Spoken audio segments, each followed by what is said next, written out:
In the day's other news, the United States reached 200 million COVID-19 vaccinations. More than 50% of U.S. adults have now gotten at least one shot, but the pace has begun to slow. President Biden today announced tax credits for businesses that would fund paid leave for employees to get their shots.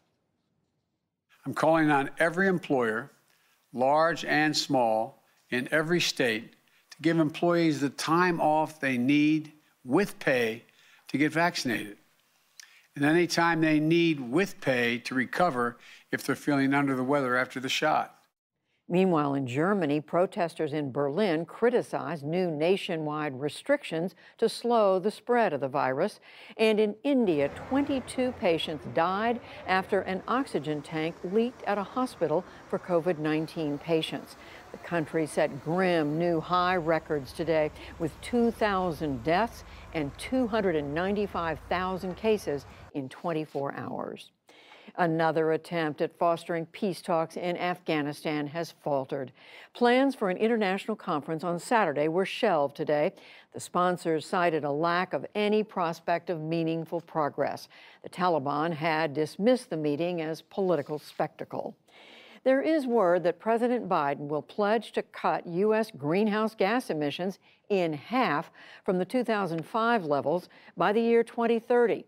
That was widely reported today on the eve of a virtual summit with 40 world leaders.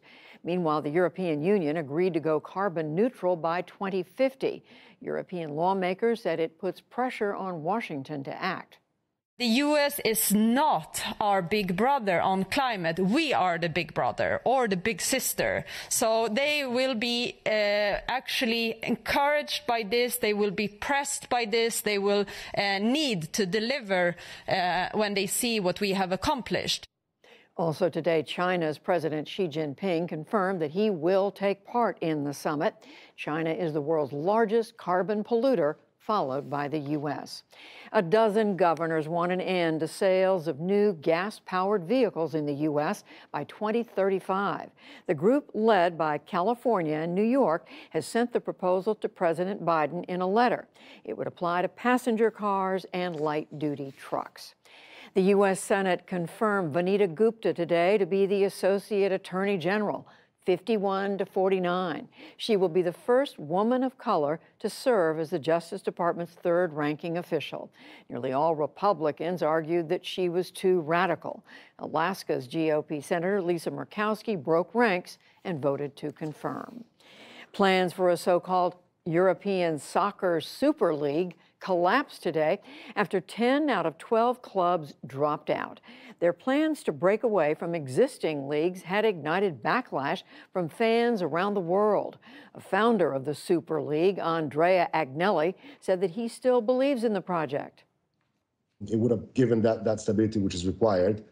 The rest, I can see where they're coming from. Other comments that resemble greediness, but I would push back that. Because it's simply that today, football, it's an economic industry. European soccer officials had threatened to ban Super League clubs from this year's European Championship and from next year's World Cup. On Wall Street, stocks were broadly higher today, led by tech companies and banks. The Dow Jones Industrial Average gained 316 points to close at 34,137. The Nasdaq rose nearly 164 points, and the S&P 500 added 38. The late Congressman Alcee Hastings was honored today with a memorial service in the U.S. Capitol Statuary Hall.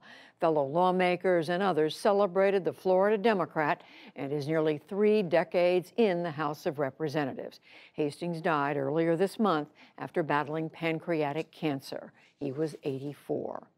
And Britain's Queen Elizabeth turned 95 today, her first birthday in 73 years without her husband, Prince Philip.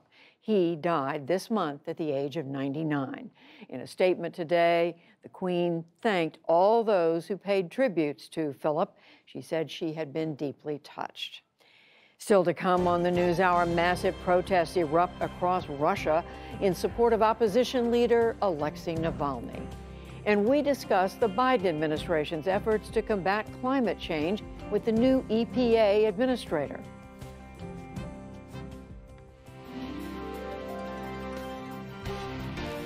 This is the PBS NewsHour from WETA Studios in Washington and in the West from the Walter Cronkite School of Journalism at Arizona State University.